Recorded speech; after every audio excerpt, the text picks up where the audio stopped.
2018. The first gold medals to be decided. And those who've done well here this week will believe in themselves. There's no doubt that the tracks here suit certain athletes.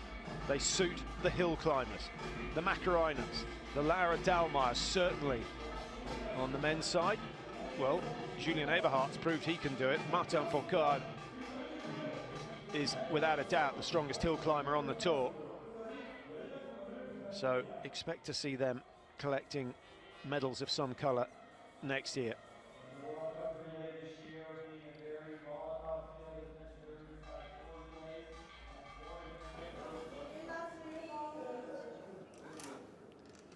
Russia wearing bib number 1. It's been a good season for them, 4 out of 4 on the podium.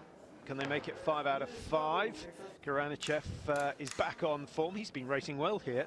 2 top 10 finishes in the sprint and the pursuit. There's the anchor leg. No surprise to see Anton Shapulin. Of course, Russia, the world champions. That was a good performance from them.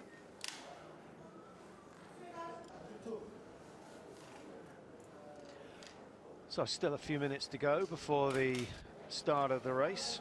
Roman Rees gets a call up for the German squad. Lesser, Rees, Doll and Pfeiffer, the lineup. Benedikt Doll was the man who really let it go in the World Championships. They ended up down in 4th, although it has to be said, Landertinger out skiing Simon Schemp on that last 2.5 kilometres. That was one of the spectacles of the championships, and Simon Schemp outclassed on the final climb. The French, Birthix, Simon Fourcade goes 2, Simon Dessieux goes 3, and then Martin Fourcade bringing up the rear. No rest for him, despite the fact that he's now achieved just about everything he wanted to achieve this year. He is knocking the records off one by one. Christiansen certainly made advantage in the Norwegian team, and they call on the master, the man who dominated the tour, the World Championships here back in 2009. Bjorndalen, he took gold in the sprint, the pursuit, the individual. Didn't get the mass start. That went to Dominik Landertinger, actually. Lavilund. Team 5, that's Ukraine. Prima, Semenov, Semikov, Podrushny. There's Sergei Semenov. And just in case you're wondering where my partner in crime is, Mike Dixon, still at the Nordic World Championships. They're on their final day today, and he'll be rejoining us for the next round of the World Cup in Kontiolahti. And then he'll be taking the last week of the season off to go and race in the Masters Championships in Kontiolahti again. So he'll have seen a fair amount of Finland over the last 6 weeks, and very little of his family. Well, there's Julien Eberhardt. What a star. What a star he is, winning the sprint race here. And I think, actually, although he's obviously delighted to get his 3rd World Cup win, I think the most significant thing about his success here this week is the fact that he got a podium finish in a 4-shoot race. He's making the big time, and if he can get another good run today, his confidence is going to be sky high. And so much of biathlon, particularly the shooting part, is about confidence. There he is. He's one of the tallest men on the tour. He's got the broadest shoulders of anyone I've seen on the tour. He's an absolutely monster of a man.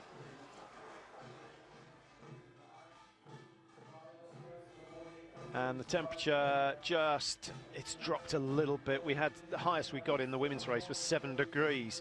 It's on its way down, but there's still 100% cloud cover, so there's no chance that it's going below freezing anytime soon.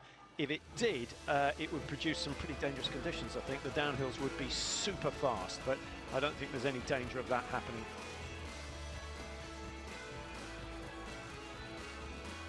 Well, there's your course. 3 loops of the 2.5 kilometre for each athlete. 2 shoots apiece, 1 in the pro and 1 in the stand, as you all know, and crucially those 3 spare rounds.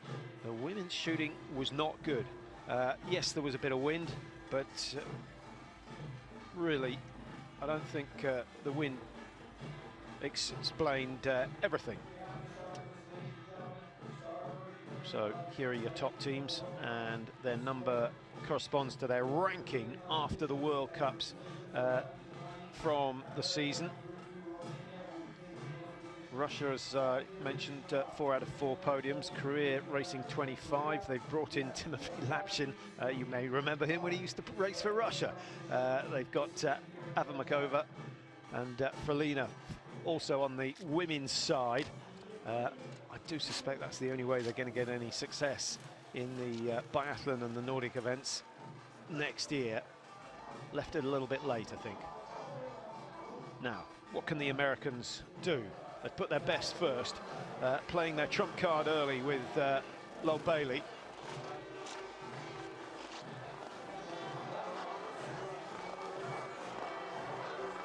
There's Lesser. He's had the razor out.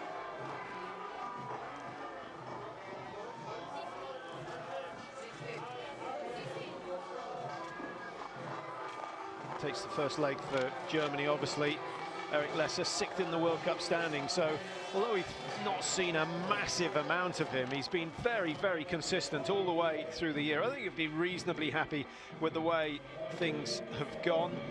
Just looking, what's he had? 1, 2, 3, 4, 5 top 5 finishes, but it's the wins that really get him the column inches, and that's what he needs just to boost his season. He's got 5 more chances, 5 more individual races. Obviously, Kontiolahti, a sprint and a pursuit, and then we've got a couple of mixed relays, the single mixed relay and the mixed relay on the Sunday. And then Oslo, the traditional finish to the season, which we've seen in Khanty-Mansiysk many times, a sprint pursuit, and then the last day of the season is the mass start. So 5 chances for those athletes that haven't quite fulfilled their ambitions to put things right. Christiansen, Bjorndalen, Germanshout, Larby Lund. Well, noticeable for the absentees. The Burr brothers are not here, Svensson's not here. Just recharging their batteries for the final stages of the season. Is it slightly bizarre they haven't come to check out the Olympic tracks? Well, they can chat to their mates and find out exactly what they were like. Here's your Austrian quartet, and Vega is in for Mesetic, so I think we could see something good from them. Simoneda taking the second leg. If they're with the leaders at halfway, I think Austria will challenge for a top 3. The Czech Republic, it's been a long time since we saw them have success. Best for them this season is 5th.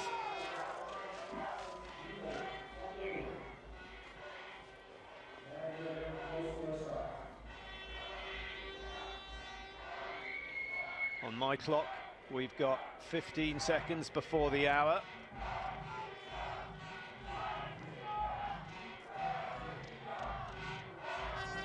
The heartbeat has started. A steady 75 BPM. And away they go. Really powerful start from Maxim Svetkov of Russia on the near side. He wants to lead, he wants to dictate the pace, and that's a good positive move from him. Beatrix of France is out of trouble on the left-hand side. Good move. And Christiansen of Norway benefiting from Svetkov's effort because he's been sucked up into 2nd place, and that's pretty much where you want to be at this stage. The speed that Svetkov went out has spread the field over some 30 metres, and consequently far less congestion on those first couple of corners than we saw in the women's race earlier on. Perhaps the most impressive is Lucas Hoffer. He was back on the 3rd rank. He's got himself right up alongside Svetkov. So with some good tactics and a lot of effort, I suspect, he's got himself into a good position. But I think it shows that the Italians have some intent. Let's keep an eye on him. He's wearing bib number 8. Just can't quite work out how he got his way through. Well, there he is. He started on the left, worked his way over to the right, and I think he pinged the fact that Svetkov went off very, very hard and opened up a gap behind him. Christiansen obviously sucked along, but then Schlesinger of the Czech Republic wasn't interested in going off at a crazy pace. So, Russia 1, Italy 2, Norway 3. Now let's have...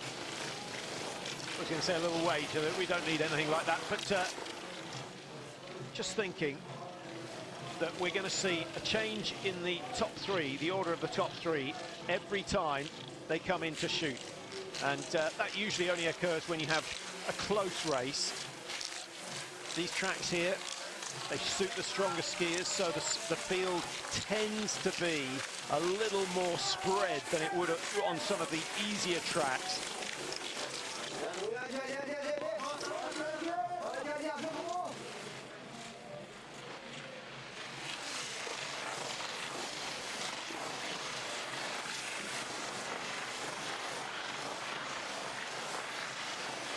Well, it's sounding a whole lot quicker than it did earlier on. Just, you can still see that there's a lot of loose snow on the top. They've been scraping the snow ever since the finish of the women's race, and it's exposed some of the ice underneath. But the fact that the temperature's still at 4 degrees means that it's not quite as rock hard as it would be as if the temperatures were down at 0. So Lucas Hoffer's making everyone hurt at the moment, climbing the hills well. Svetkov sitting back 2 or 3 meters, but look at the spread. Well, that is very, very unusual. And those teams who were unlucky enough to be at the back of the grid, America amongst them because of the race they missed earlier on in the season.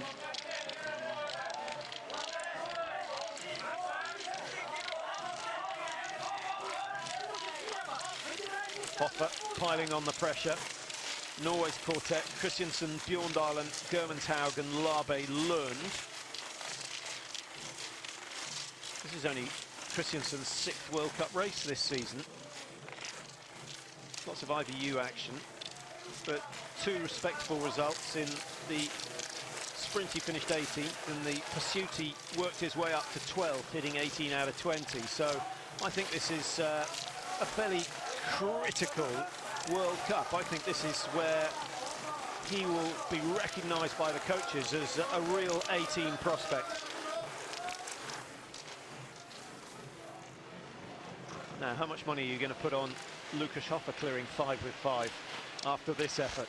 This reminds me of his early days on the World Cup when he skied as quick, if not quicker than everyone else, but was very, very loose with the rifle. There's Bailey of USA. Good weekend for him.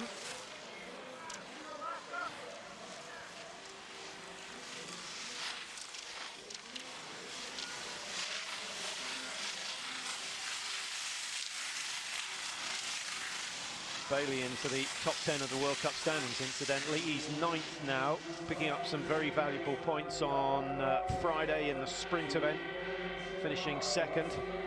And Susan Dunkley, just having to stretch my memory a little from last night's late revision, 11th in the World Cup standings, if I'm not mistaken. She would love to finish in the top 10, and I'm sure that will make a big difference with sponsors back home.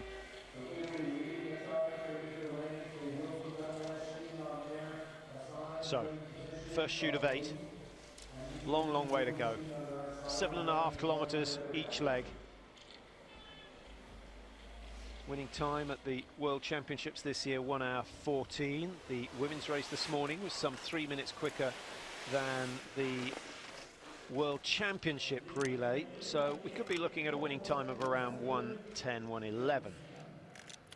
Svetkov, 1, 2, 3, 4 clicks. I don't know what he's seen, because the flags. He's gone back 2. He's gone back 2. Great shooting from Erik Lesser.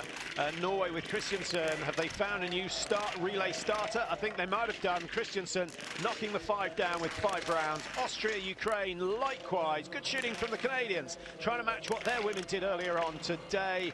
And 3 misses for Italy.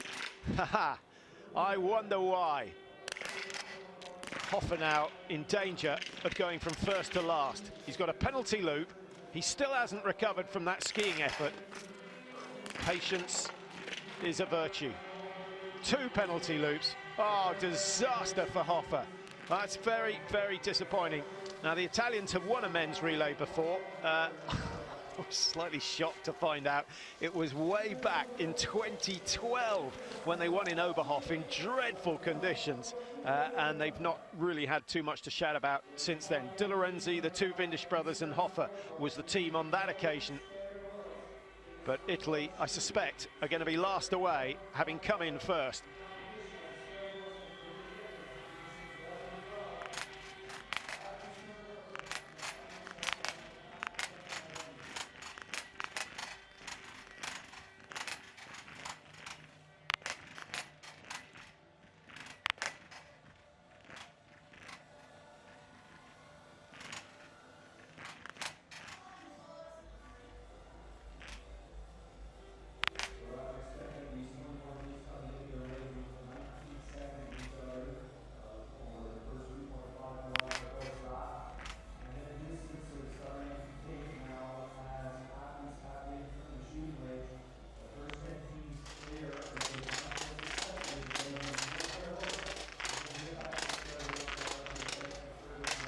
Shots of the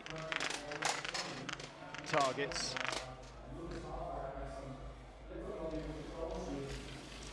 Obviously got an artistic director this week, and Lesser finds himself out front now with Christiansen of Norway just behind him, and Switzerland in third.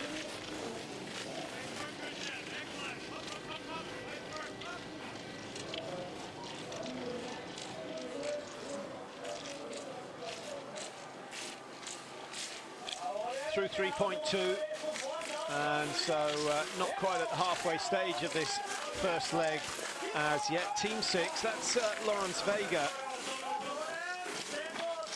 He's come in for Mesetic, 25, and actually did okay. He was 21st in the sprint. He doesn't have the ski speed of the top gun, so to see him there sitting in 5th, he might be another victim of pushing too hard. It takes a brave man to back off the pace on the early stage of a loop. I think you tell yourself, I'll get my recovery just before I come in to shoot. Sometimes that is too late. Christian Gau for Canada, shooting well on the first leg. Actually, the shooting standard very high for that first prone shoot, in contrast to the women's race earlier on.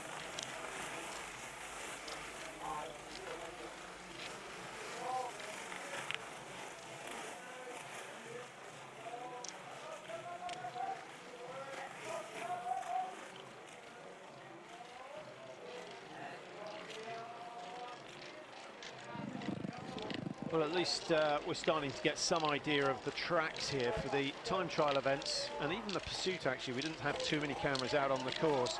At least today we're getting to see everything, and it's generally steep up, steep down, and then that run into the range that on the maps actually looks quite flat, but when you see them in action, it's quite an easy approach into the range, especially when the conditions are icy, which I suspect we'll get a fair amount of during the Olympics.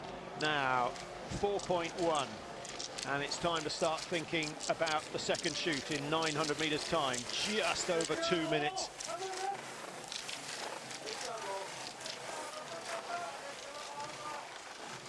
And the pace has gone from fast to steady to slow, and Switzerland getting a rare taste of the lead. Serafin Wiesner is the man that's gone ahead. Eric Lesser. Is that a wise decision? If it's an individual race, you're taking responsibility for yourself, but I'm not sure the rest of the German team will fancy that. They'll forgive him if all 5 targets go down, because it's about maintaining a lead at this stage. There goes Schlesinger just ahead of number 13 from Slovakia, Matej Kazar.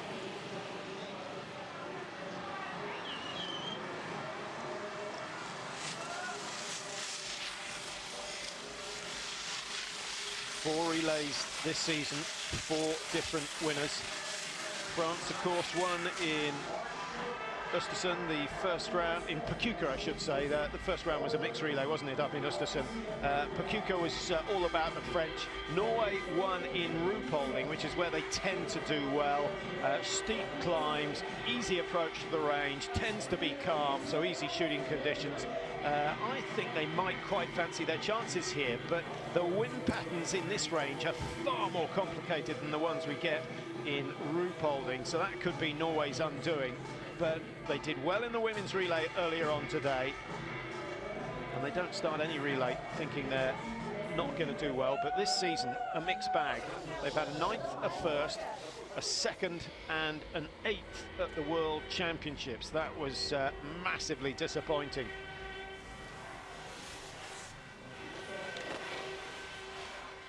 Just having a look down to see who to pin the blame on. Tarjei Bø really 13th fastest on his leg, did a penalty loop, and that put Norway out of contention. Vega already paid the price for his little burst of exertion. Surprisingly to see Erik Lesser throw the first one wide. Christiansen hit 5 out of 5 in the prone. He's hit 9 out of 9 in the race so far. He gets 10 out of 10. Good shooting again from Bailey. My goodness, he's turned his shooting around. The Americans have worked very, very hard on their standing shoot this year. And actually, Bailey's record still isn't that high. His percentages aren't that high, rather like Dunkley, but they tend to have weekends where everything goes wrong. But on the big occasions, they're producing the goods. Bulgaria, Estonia, the Russians some way behind. What's happened to them? We'll try and catch up on that. They missed 2 on the first shoot. Maxim Svetkov. Well, they've got time to make up the difference, but Svetkov hasn't made Goranichev's job any easier. But Goranichev is a good chaser. We've seen that before. We know Shipulin can chase down a lead, so they're not out of it quite yet. But it's the Americans who lead after shoot number 2.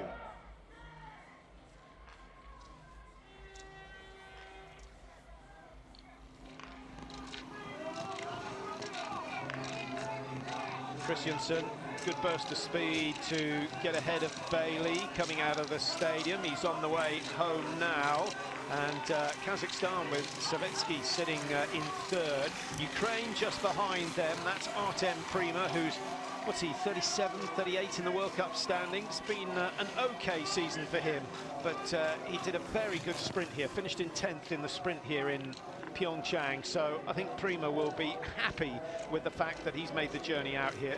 Ukraine 3 times 4th, and then they dropped to 6th in the World Championships. Time for the former world #1 to prepare himself, the man whose records are now being picked off one by one by Martin Fourcade.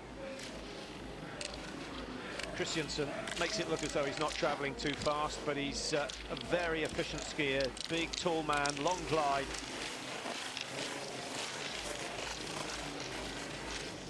Good hill climbing from Artem Prima.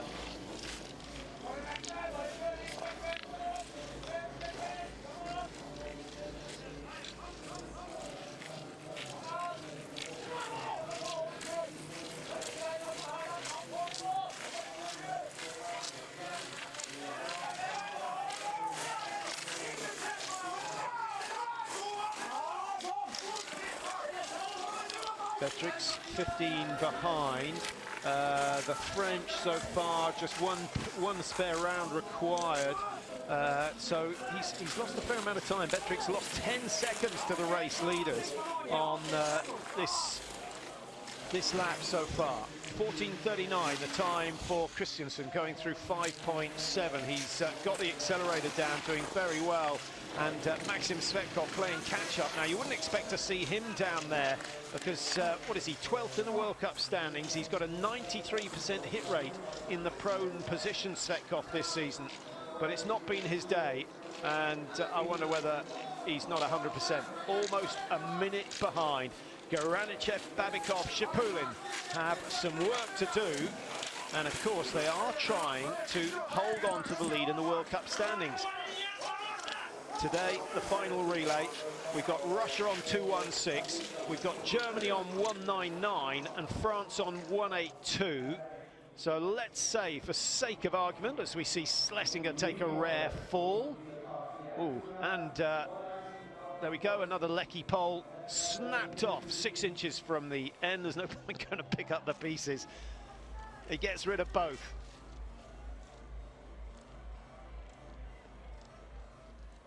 Good, good positioning.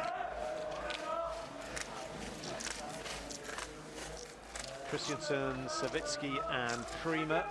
We've seen a lot of broken poles over the last couple of days, not just here, also at the Nordic World Championships. Marit Bjørgen breaking a pole in the women's 30k. First time in a race she's broken a pole. That is hard to believe.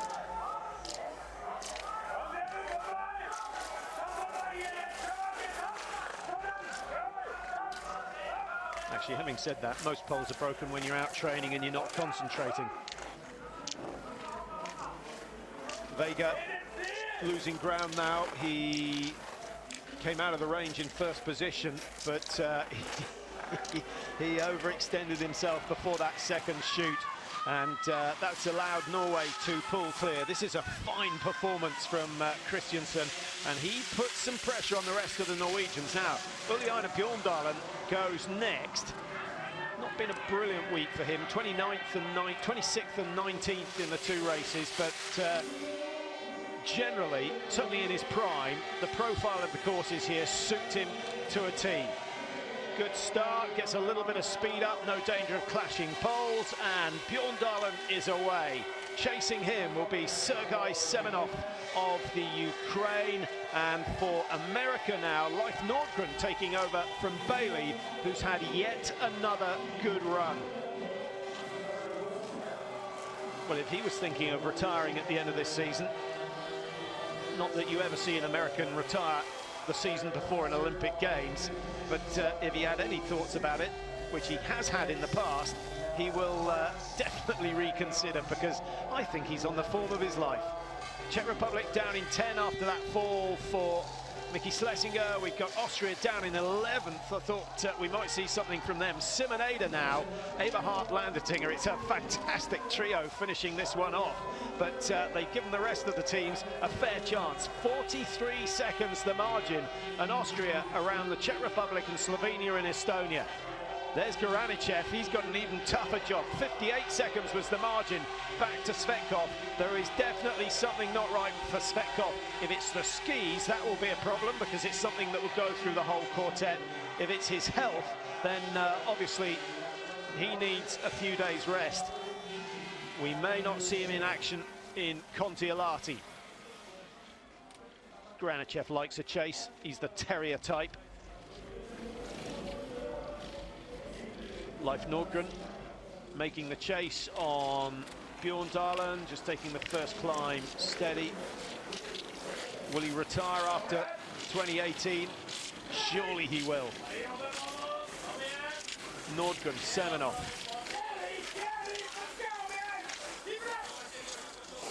Podkoritov. And I guess the other question is, when Bjørndalen retires, will Daria do the same? Well, they're certainly in a fortunate enough position to be able to retire whenever they like. They have done very well for themselves. Thank you very much. Simon Fourcade racing for France on the second leg. This has been a better week for Simon. Looked pretty good in the pursuit. He started 21st, worked his way right the way through the field, and if he hadn't missed 2 on the last shoot, I think he would have finished in 4th or 5th position. Italy playing catch-up. Dominic Vindish now on course after Lucas Hopper's fiasco after that first shoot. Lucas Hopper, 6 misses in all. He's done 3 penalty loops. That's a nonsense. I did think he looked as though he was winding the clock back to his irresponsible youth, where he would just go 100%. Started his career a little bit like Frode Andersen. It wasn't about the result, it was about being the quickest across the snow.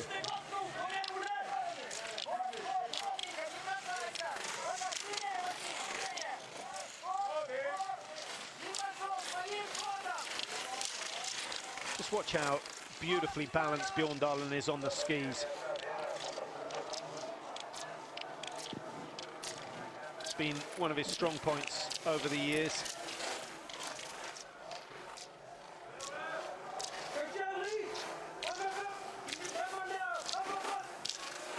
Leif Nordgren, second leg for USA.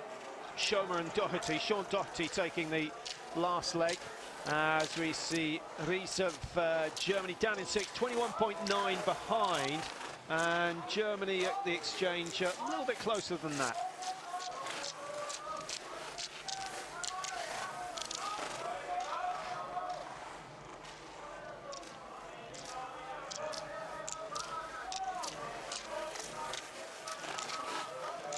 Clement Bauer. Now, when are we going to see him back on his best? Never actually made the podium in an individual race, Bauer, but he's an exciting athlete.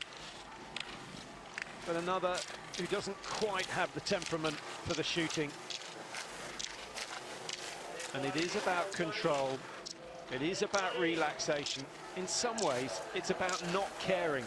But it's so difficult not to care when there's so much at stake. Garanichev down in 16 now. An update on the Russians. They were 112 behind when they took over. Now let's just estimate. If Garanichev has his best day, he can cut that margin to 30 seconds. Obviously it depends what happens at the front of the field. But if Garanichev hits all 10, Ziggy Mazet, as you'll well know, formerly with the French team. I think he's enjoyed his first season with the Norwegians. They've not been as successful as they have been in the past. Norway only 4th in the rankings, but different atmosphere, different personalities. Gets on very well with Johannes Tingesbø.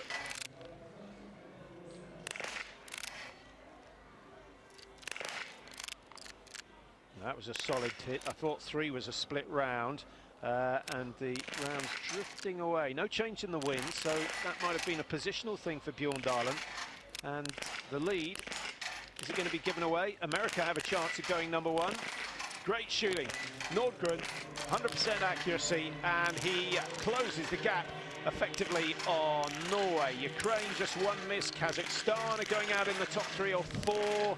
France are still there. Good effort from Simon Fourcade. The relays have not been kind to him over the last 5 or 6 seasons, so it's nice to see him have a good shoot, but he's still got the stand to come. It could all go horribly wrong for him. Scott Gow for Canada on the second leg. Christian took the first one, and then Smith and Green. So it's a strong-looking Canadian team. Czech Republic, 1 yellow flash. Slovenia 2, Switzerland 2. And 25 seconds separating the top 6. Simon Eder now at 32. At the exchange, Austria were 43 behind, so Eder is making ground, and he's gone from 11th up into 7th, as you can see. Garanichev gets 5 with 5, and as I said earlier, he was 112 behind. So we'll try and get an update on the Russians. I think they're under a minute. Well, I'll let you know.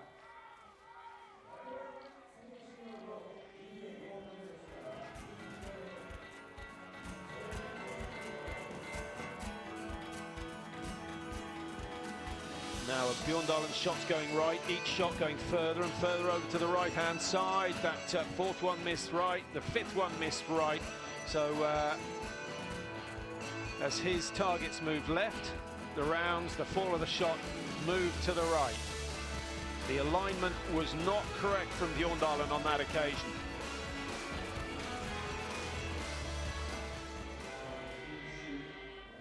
Leif Nordgren, on the other hand, very, very accurate. Now we see Bjorndalen just winding it up. Nice skiing from him. He's opened up a bit of a gap. He was only 1.4 ahead of Nordgren initially.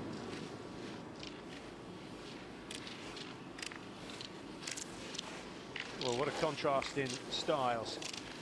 Semenov in third position, but he's got the company of Kazakhstan and France, and looks as though Simon Fourcade is just starting to make a move.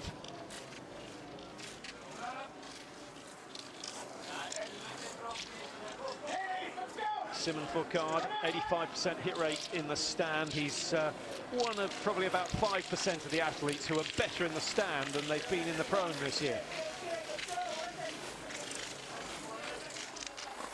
Through 3.2 on leg number 2, and still a margin of 30 seconds separating the top 6 teams. Any of them can consider themselves a hopeful for a podium, and you certainly wouldn't rule Austria and Germany out at this stage. Ada just skiing ahead of Ries of Germany. Germany's final 2, the world sprint champion Benedikt Doll, and then the former world sprint champion Arndt Pfeiffer. So on paper it looks pretty good.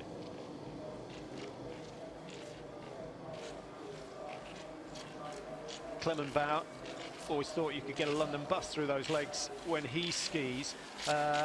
When he started, it certainly wasn't the way to do it, but as time has gone on and coaches have developed new ideas on the steeper climbs, you don't really waste your time bringing the feet back in together. Bjorn Dahlen, on the other hand, the master of the V2.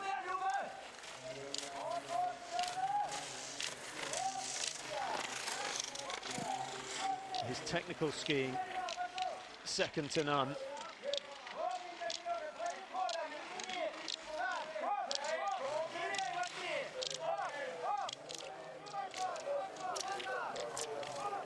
"43 years old, and he's running away. He is running away from the rest of the pack. It's an extraordinary career he's had. He's not one that it's not one that many would choose. But it's a charmed life. Okay, the training's hard, the discipline has to be there, but put any of these guys in an office for a week and they will go straight back to a pair of skis. There's Simon Ada. Now, if he can do one of his rapid-fire standing shoots, then he could be moving up into the top 5 after shoot number 2. Ries of Germany, 24, so still young, really most of them reaching their prime. He's a very good shot in the prone position, actually, Ries. He's got a good record this year, hasn't done many races, fair to say, and that makes a big difference when it comes to your average over the season. But the standing shoot's been a little bit of a concern, down at around 75%, and really most World Cup racers would be hoping to finish the season around the 85% mark. Garanichev, 82 in the stand, Simon Fourcade, 85, Uliana Bjorn Dahlen, 83, so much of a muchness.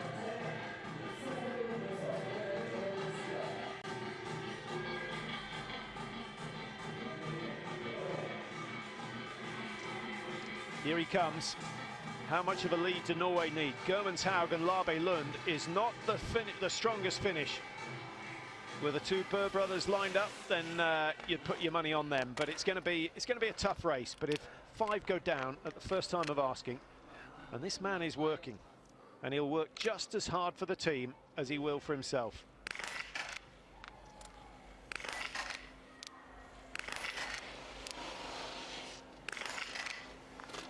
Not distracted by the arrival of the others. Oh, I think he thought that had gone down.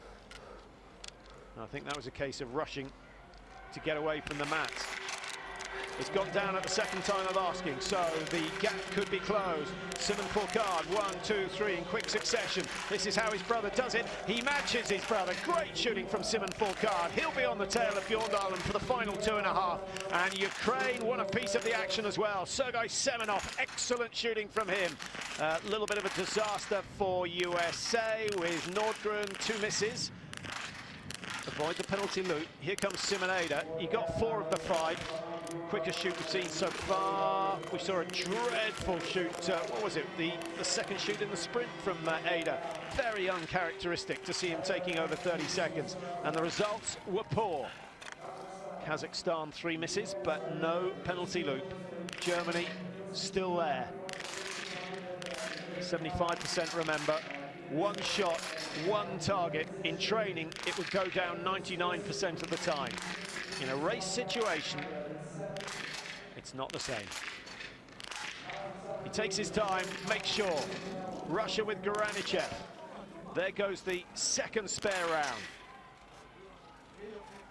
One of the smallest men on the tour with the highest skiing tempo. Reminds me a little bit of Murillo Desolti, who used to race in the cross-country for Italy. Didn't have the stature, but he had a cadence that no one else could match. So, 4 shoots completed. Norway, France, Ukraine in the medal positions.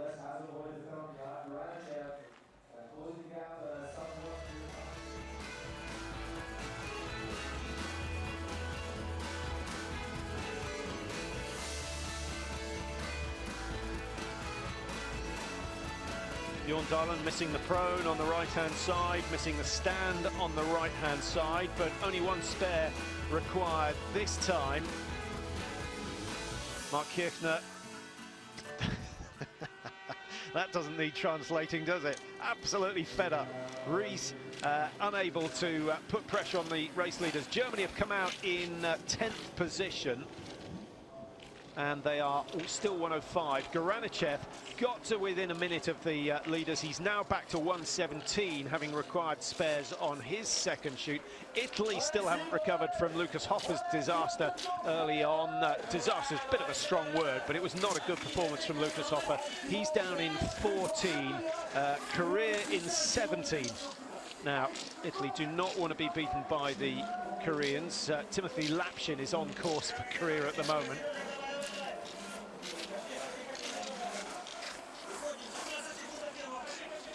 Norway, France, Ukraine, still the leading 3, 16.7 seconds. Here comes Simon Ada. Thought he might be able to do something. Austria were in 11th position at the exchange, 43 behind. Ada's only gained 11 seconds, but he's gained plenty of places. Vega for Switzerland, Gao for Canada, Nordgren for USA, and the Americans have missed only 2 targets so far, and I think that matches the best. Canada with 2 misses, Ukraine with 2 misses, Norway with only 3 so far, all of them coming from Oleana Bjorndalen. Christiansen had the perfect start. Germenshaug, Larby Lund taking the next 2 legs. Now, France finishing with Simon Dessieux and Martin Fourcade. That looks strong. Germenshaug, Larby Lund. Well, Larby Lund's a great athlete, but I think Norway need more than a 10-second lead coming into the halfway point. Garanichev, he's gone into oxygen debt. This man is digging deep to try and get Russia back into this one, but they're way off the pace. They're over 400 meters behind, and Simon Fourcade has worked hard to get back on the tail of Bjorndalen. I don't know which one of the two's breathing we were listening to there. I suspect from the facial expression that it was Simon Fourcade. Is he going to go through? I think he is. I think he is. France, they've had 1 relay win so far this season. That was in PyeongChang. Been a long time since they were right up the top of the standings come the end of the season. They were 4th, well, they're 3rd this year. They were 4th last year in the relay standings, 4th in 2015, and they were down in 6th in 2014. Ada at 28.7. The speed at the front has increased, so the chasing team's now struggling to close the gap. Here come the USA with Nordgren.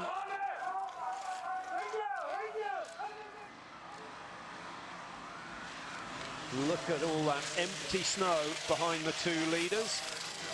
Well, that's quite a tight corner. Bjorndalen drifting very, very wide, and the temperature now, well, on the thermometers in the stadium it says +3, but just judging by the conditions of those tracks, I think it must be a little bit colder than that. Key leg for Norway. Vegard Germenshaug if he can get Norway a 30-second lead, Labe Lund might be able to keep Martin Fourcade at bay. But Fourcade can take 15 seconds out of just about everyone. Vladimir Semikov crosses himself. He might need a few prayers.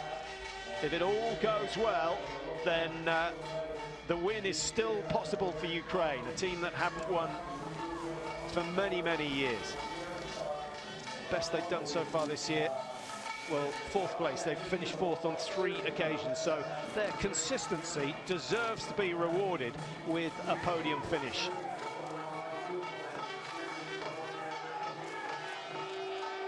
Now, if we combined the American-Canadian team, outrageous suggestion, I know, but it'd be interesting to see just how well they'd do. And America's team would be certainly strong. Combine the technicians as well, and their funding. I think we'd see them challenging for podiums on regular occasions. No offence meant.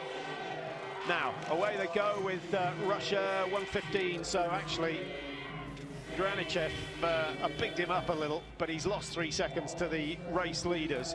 He's improved Russia's position from the exchange when he was down in 16th, so he's got 5 places back, but he's not put the leaders under any threat whatsoever.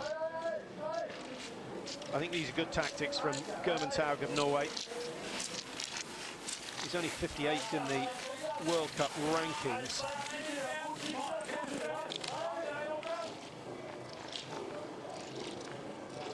Simon Dessier, on the other hand, top 25. And Germanthaug, another man who we haven't really seen very often. They tend to bring him in when the individuals are on. We saw him in Ostersund, missed 5 to finish down in 24th position. He shot better in Antolz, but still finished down in 28th. And he's been in 40th in the 2 races here. So Dessier certainly favoured to finish first of the 2 leaders. And then that 22-second margin back to Semikov of Ukraine.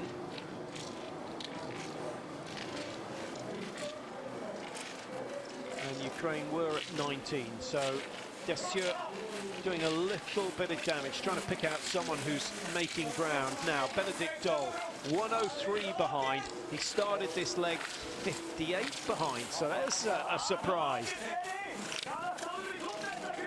Yeah, I think Benedikt suffering from fatigue. 20th in the sprint, he was 8th in the pursuit.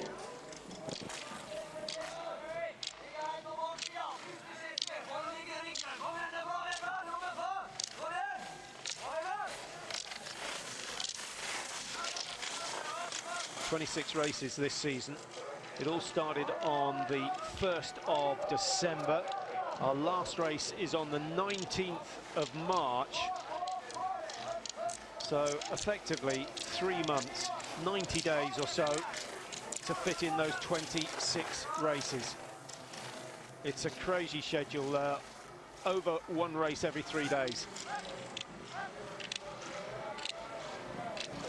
But the hard part is that they often have 3 successive days of racing, as the men have had here in Korea. Julian Eberhardt, he's not got quite as much fight left in his legs, but he's made a name for himself this season.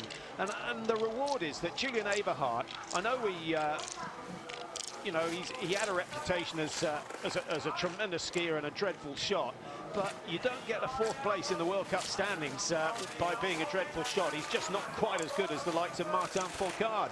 But 2 wins this season. Eberhardt is certainly a potential Crystal Globe winner. For next year, maybe not. When Fourcade retires, certainly. Schemp and Chapulin aren't getting any younger, so Julian Eberhardt might just have his time. Doll 101 behind now. As I said earlier on, he started 58, so still 3 seconds lost. Simon Dessier really pushing the pace.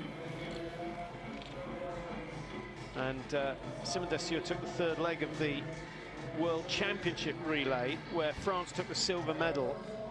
He went 0-0 in the prone and then needed 3 spares in the stand. That was really their last chance to challenge Russia. Now, there has been a change in the wind, and it's switched from a direct left to right, and now much more of a head-on wind. Anyone changing their sights? No. Dessieux likely to strike first.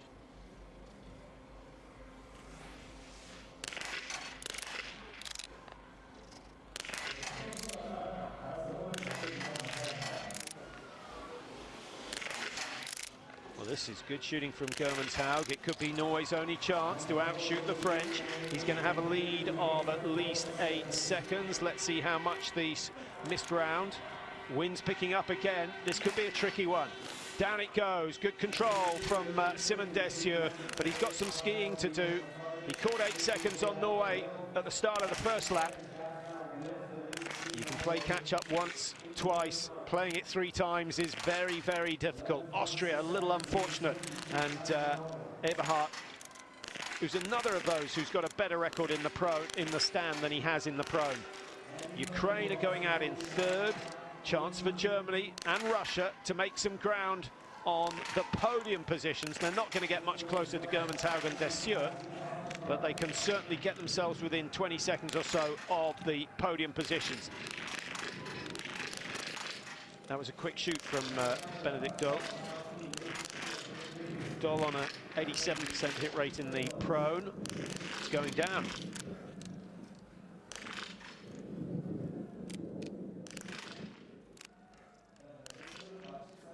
No, surely not a penalty loop at this stage.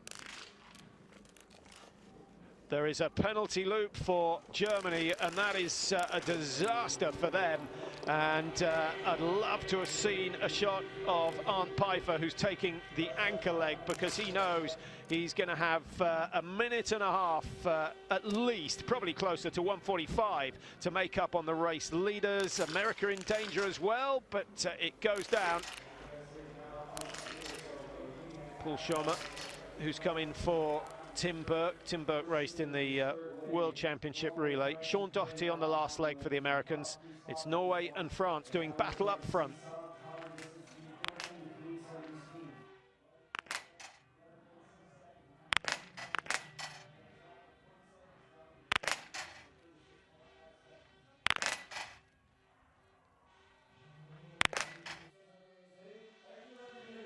Well, good recovery from Simon Dessieux, with PyeongChang shooting fast and accurate. There was a danger of the French dropping off the pace. 5 shoots completed, 3 still to go. Norway, Ukraine, still the 2 top nations in terms of the rifle, and they sit in 1st and 3rd as a result of that. Dessieux, his misses, or his 1 miss in that prone, pushing France's tally up to 5 misses in all today. But they do have the world #1 on the last leg, Martin Fourcade. 13.3 the margin at the moment. I think Norway need a 30-second lead at least for Labe Lund to start with any confidence.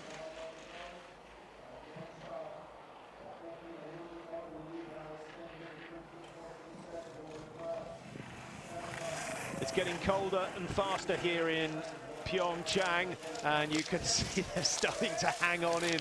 There's a very tricky right-hand turn coming down into the stadium, and we saw Bjorndalen get within inches of the drop-off on the far side. We may have 1 or 2 incidents. We've only had 1 faller we picked up on. That was Mickey Schlesinger earlier on, but I think that possibly a lapse of concentration, but it's glazed, and there's always a chance of the ski going offline. Those who ski with confidence will usually get away with it. Those who pitter-patter their way around the corners could find themselves in trouble. There's Julian Eberhardt. He's a tall figure, finds it difficult to hang on those sharper corners. Eberhardt, last time we saw him through a checkpoint was around 44, 45 seconds behind, and now still at 44, so not really making any advances. Slightly surprised by that.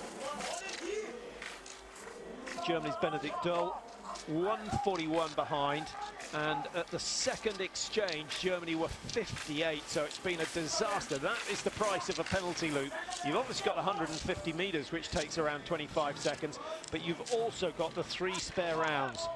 Nice to see Jaroslav Sukup in action again for the Czech Republic. He'll be handing over to Mickey Kretschmar. Moravec deciding not to come to PyeongChang.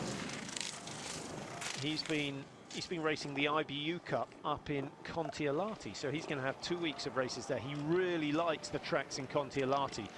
I'm not sure they're so different from here. Long, relentless climbs. One thing you do get in Kontiolahti is even more wind than we've had here.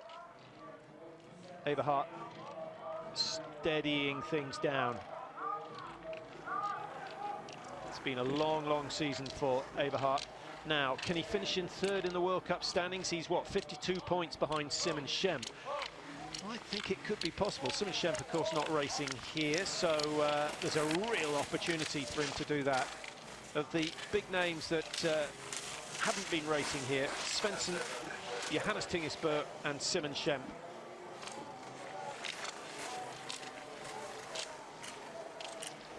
How much better shape will those who've sat out this World Cup be in? One of the issues is all the travelling. That's when they tend to get ill, get less rest, less sleep, and of course exposed to any bugs that might be on the aeroplane. And the chances are that someone on the tour is going to be ill. Looks like we're getting another faller. We are, and it's the Italian that's gone down. It's Giuseppe Montello. Is he okay? Falling over's bad enough, but when you've got a steel barrel about 2 inches behind your head, it's always a little disconcerting. Here we go. This could be the crucial stage for Norway. Germanshaug.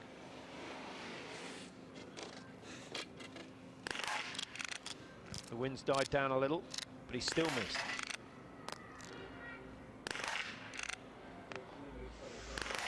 Chance for France to make their move. Simon Dessieux needed 6 to hit the 5 in the prone. He's going to need at least 6 to hit the 5 in the stand as well. One target left apiece. Well, you could see the movement from Germanshaug, and now he's got to cope with the fact that he knows France are away. All that advantage he built up has gone in one shoot, and he could be on the penalty loop. He is on the penalty loop. Oh! Well, that gives someone else an opportunity, and the Austrians and the Ukrainians both take it. Great shooting from Semakov, and Austria's Julian Eberhardt, who I think was just controlling the pace coming into that second shoot. I think we might see him just like the Fuse and have a scorching final lap. I hope so. I hope he's got something left in the tank. If that's the case, it will be Dominic Landertinger versus Martin Fourcade, but at the moment it could be an easy win for the French. That would be their second. They'd become they'd become the first team to win 2 relays this season, and it will put them up to 242 points in the relay standings. Russia, who've been having a bit of a meltdown, are in danger of losing that title.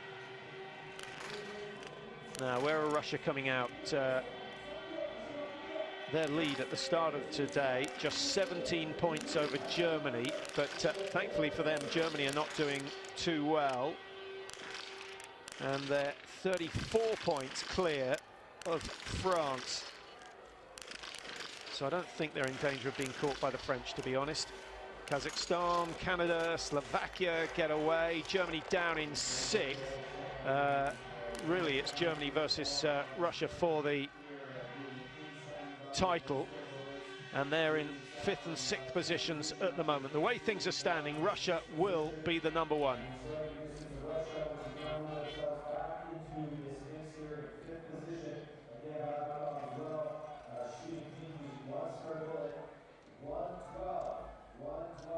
A miss is as good as a mile, but on this occasion, the miss means 150 extra meters for Norway. It was a split round for Germanshaug, and such a shame after that fantastic effort. Now, here comes the charge, and Julian Eberhardt looks like a different animal this time round.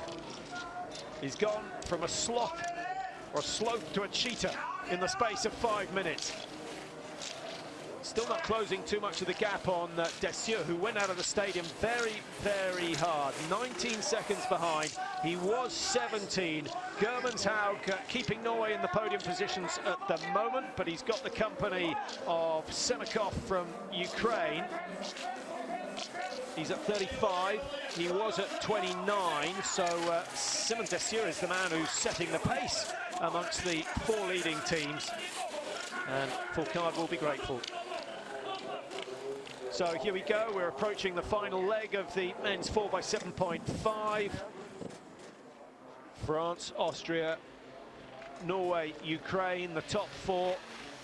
Norway going ahead of Ukraine since they've left the range. 6 shoots completed, 10 targets still waiting to be hit. Well, the lap time's getting quicker and quicker. 17:39 for the first lap. Second exchange at 35:42, and we'll wait and see what the third exchange is. I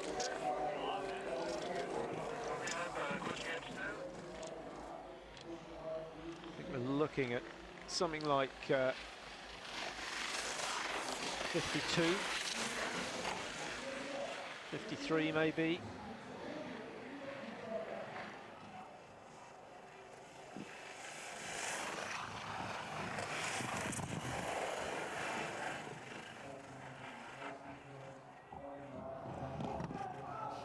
Well, the drop in temperature of a couple of degrees does make a massive difference. I didn't think we'd be getting down to this stage, but you can see for yourself that the conditions have got so much faster.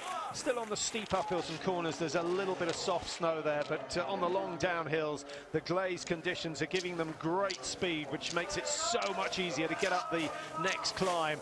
And the athletes out there will be enjoying this, all those that stay on their feet anyway. 36 now, the margin for Norway. Eberhardt starting to make some inroads on the French lead, but it's not enough.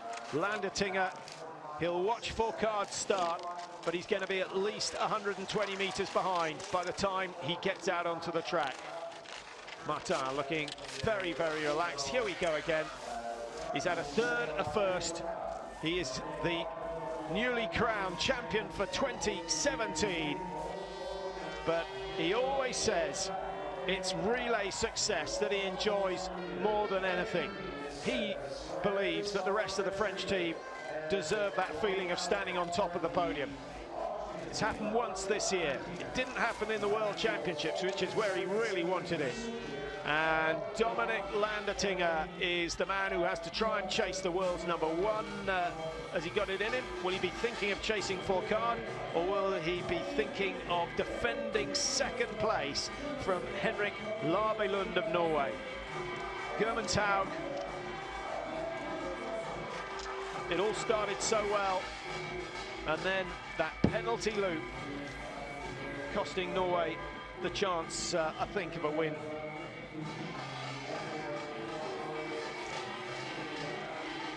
We've seen the occasional meltdown from Martin Fourcade. It usually happens in Östersund at the start of the season, where we have wind and early season nerves combining. Don't think it's going to happen here.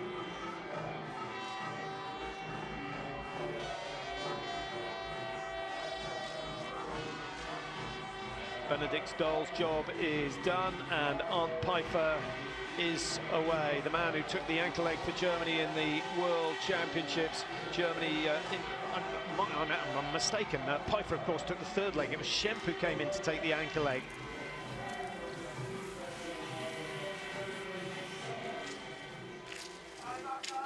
So, I think that was that the Korean team being lapped, or was it Lithuania? It might well have been Lithuania. I'll just try and update you on which teams are still in the running. We had 23 going through chute number 5. We've had 23 teams through chute number 6.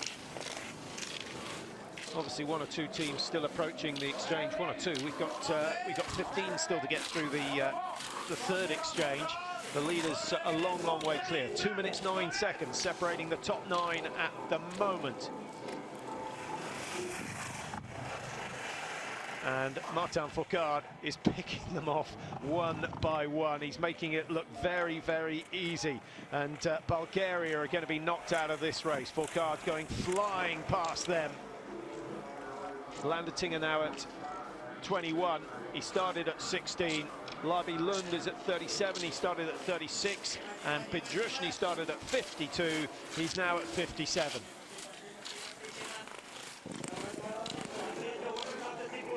What about Pfeiffer? 1:15. He's not made any inroads either. Shapulin, he's someone who's certainly capable of gaining. Down in 6th position at the moment, Russia. 6th position will give them 38 points and take them on to 254. Germany, to reach 254, have got to win. It's not going to happen.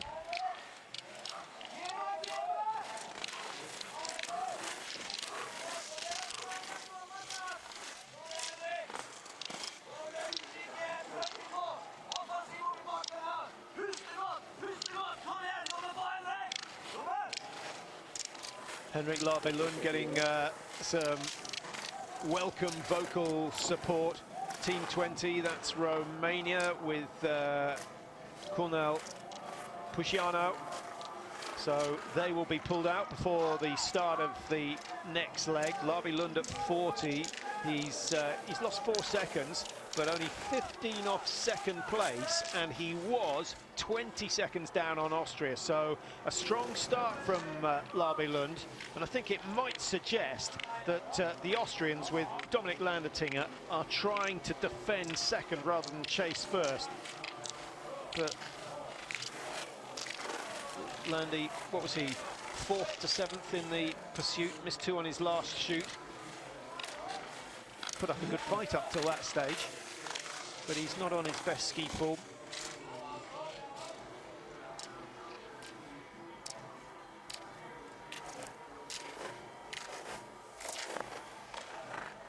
Yeah, Shapulin's cruising as well. 130 behind. He's 650 meters at least behind the race leaders, and in these conditions it might be closer to 700 meters, to be honest. A little bit of a breeze. What we could do with is a gale, an Östersund gale, just to liven things up, make it tricky for the race leaders.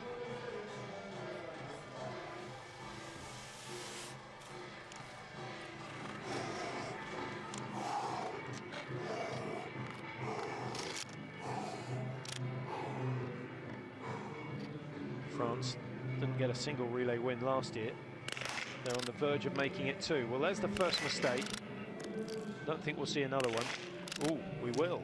We will. Way over to the right-hand side. So, a little bit of pressure. A little bit of pressure. I don't think it's the wind. Don't forget we saw Norway missing over to the right with Bjorn Dahlen.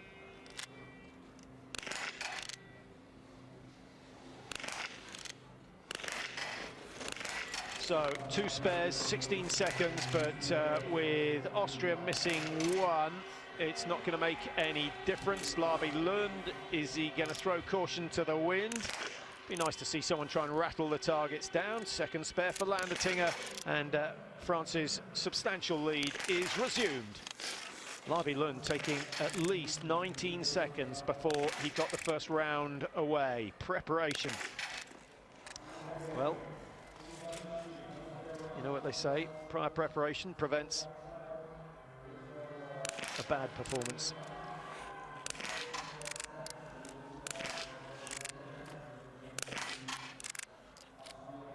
bit of anxiety coming into the shooting now. Germany and Russia. They've got two very, very experienced athletes out on the tracks. Russia don't want to finish down in 6th and then stand on top of the podium, collecting the relay World Cup title. They've got some support here. They've got more support than most teams, who have none. Ukraine, 3 misses, 24 seconds at least. On Piper. Kirchner's chance of claiming a crystal globe have gone, because Russia now lead the Germans, and France too far behind. What did I say the margin was? 182 to 216. So we're looking at 34 points, the difference. But in the relays, it's pretty difficult to lose a lead of 34 points in one race.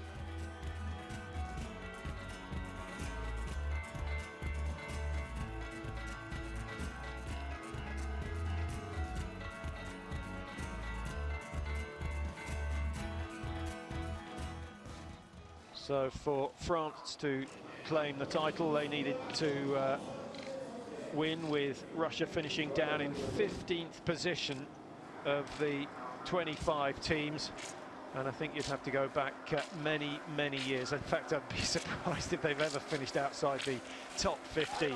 But France winning with another win, that will give them a good boost, and they'll head to Finland and Kontiolahti with confidence high.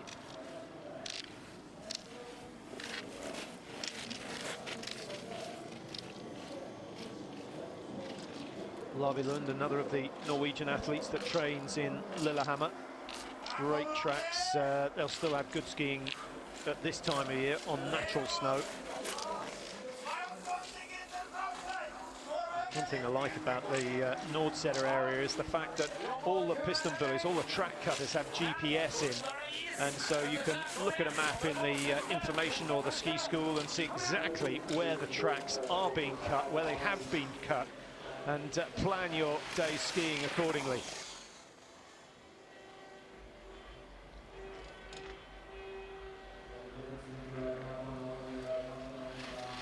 Well, this is quite a good fight for second and third.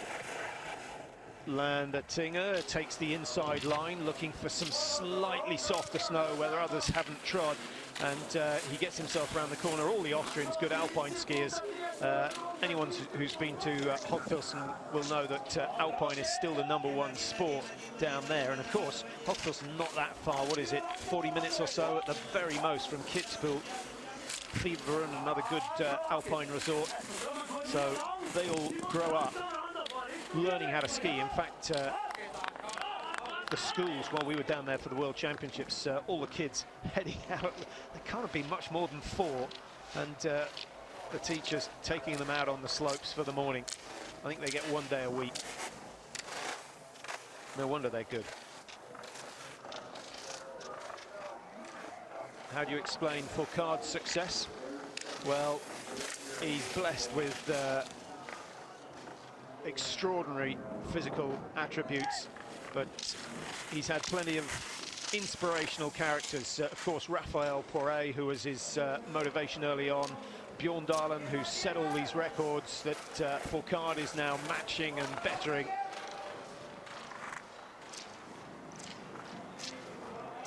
And of course, he's got an older brother that's certainly good enough to give him a very, very stiff competition. It's all about circumstance and opportunity.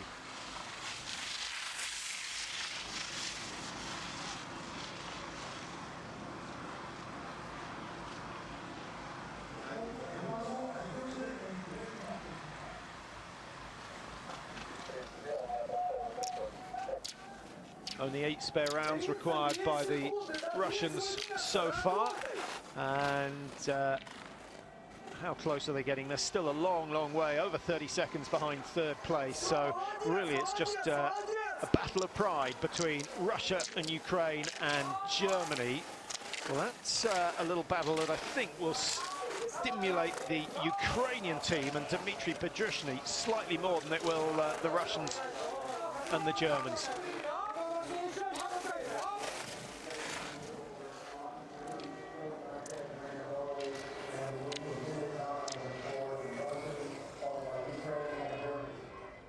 So, are we going to see another 5 with 5? Fourcade actually missed his last 5 in the sprint event. He didn't miss the last 5. He missed one of the last 5. His trademark generally, clearing all targets. But there's his 3rd miss of the day. There's his 4th. Oh, one more, and we might have an interesting situation. So the pulse rate coming down to something manageable. The arrival of Landertinger might disrupt him, but no, just gave Austria cause for hope and then dashed it. Now the battle is definitely on between Labi Lund and Dominic Landertinger. Labi Lund taking a long time to prepare in the prone, and an extra couple of seconds might prove worthwhile here. 3 to Austria, 3 apiece. There's the first miss. Oh, and the last 2 go wide. The mind playing games with Labi Lund there, because he was into a very, very comfortable shoot. Now this has got to go down, and it's got to go down fast. Otherwise, Schapulin could be starting to put pressure on the Norwegians. The race is on. Landertinger versus Labi Lund. That's an interesting one. Difficult to predict the outcome of that. Neither of them are going to get anywhere close to Martin Fourcade. And Schapulin, who had a chance at going on to the podium, now has to make sure that he beats Ukraine and Germany. He does just that. He's going to have a lonely ski on his last lap. Can he chase down 15 seconds on Labi Lund? He's got 18 to try and gain.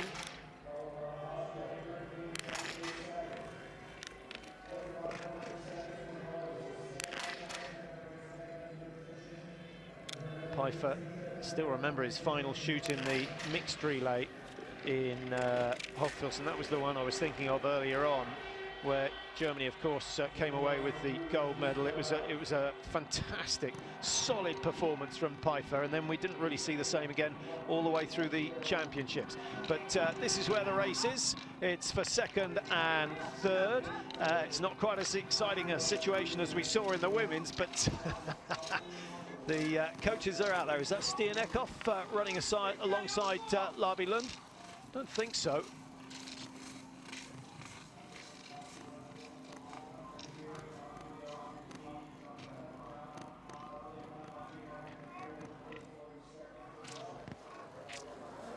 Three races, 2 wins, 3 podiums for Martin Fourcade this weekend.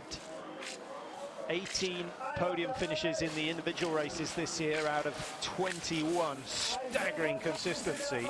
He's been 5th on 2 occasions, and the worst result he's had this year has been 8th, and that was in Oberhof in the sprint event when the conditions were dreadful.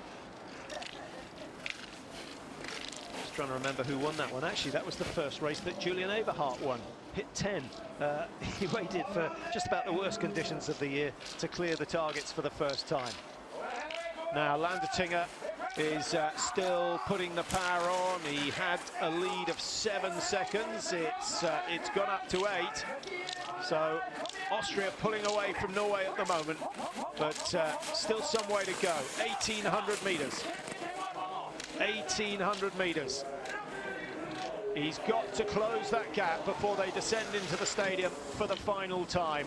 I can't really see it happening unless Landertinger has a stumble on one of the corners, and Anton Schapulin knows there is absolutely no point in making the chase.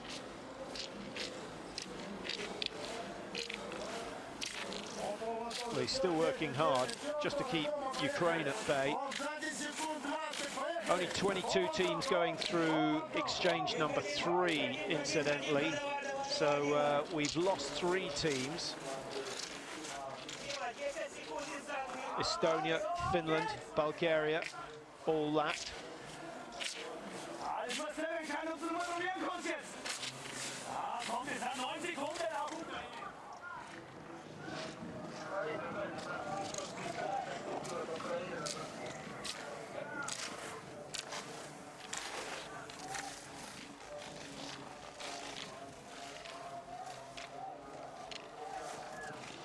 It would remiss of me not to mention the fact that Sweden didn't start. I don't think they started. They never reached the first exchange, so I'm assuming they haven't started today. Not sure what the issue was there. They had a team entered: Sturneson, Samuelson, Femling, Nellin. He's getting closer.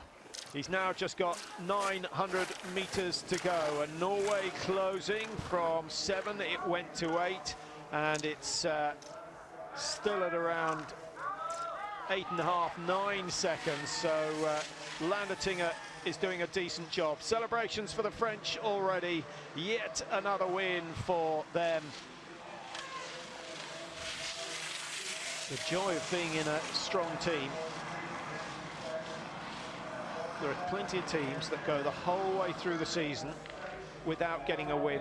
They go the whole way through the season without getting anywhere near the podium, and still they come back for more. We saw a demonstration sprint in the pursuit as he crossed the line, and a little bit more showboating from Martin Fourcade. Great effort, but the job was done before he even started. So the congratulations have to go to Beatrix Simon Fourcade. A much better relay performance from him, which is great news, because it's been painful watching some of his relays over recent years. Do not give Simon Fourcade the first leg. He looks pretty comfortable on the second. Simon Dessieux was strong. He held the likes of Norway's Gudmundshaug, had a good battle with Gudmundshaug, but he came out the better and handed Fourcade a decent lead. Landertinger gets Austria up into 2. I was a bit worried at one stage with the Austrians dropping away early on.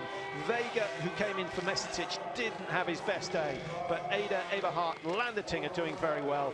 And Norway, I think they'll be reasonably happy with 3rd place. They've now had 1 first, 1 second, 1 third this season, but they've had an 8th and a 9th that they'll want to forget.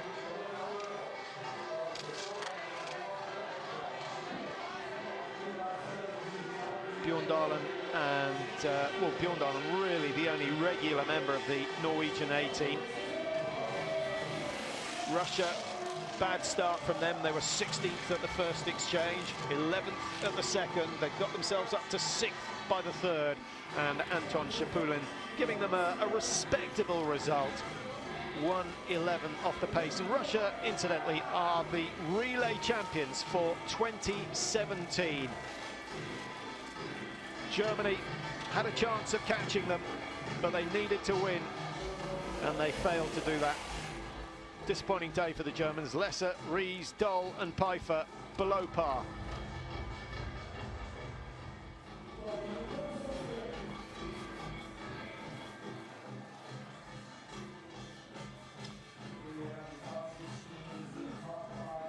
Well, so that's all the action from PyeongChang. Let's just have confirmation of the top 6 positions. 139 separating them. The shooting scores not as good as usual. Usually the winners or the top 3 or 4 teams around 5 or 6 missed targets.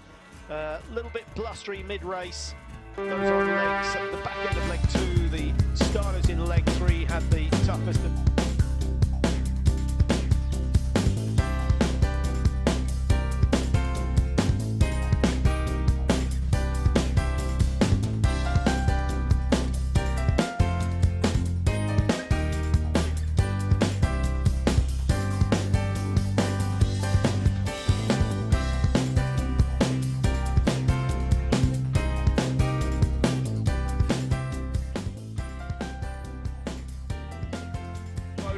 The winning time, just a minute or slower than predicted.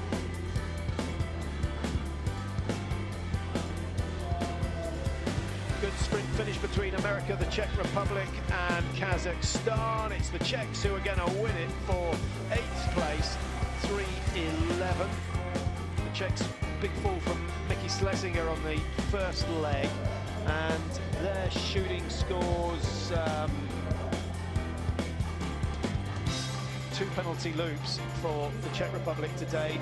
USA, we saw them missing targets, but they avoided the penalties. Ended up with 9 spare rounds used. Quickest of the teams with a penalty were Norway, and that came at the back end of leg 3. Germanshaug missing on the stand shoot.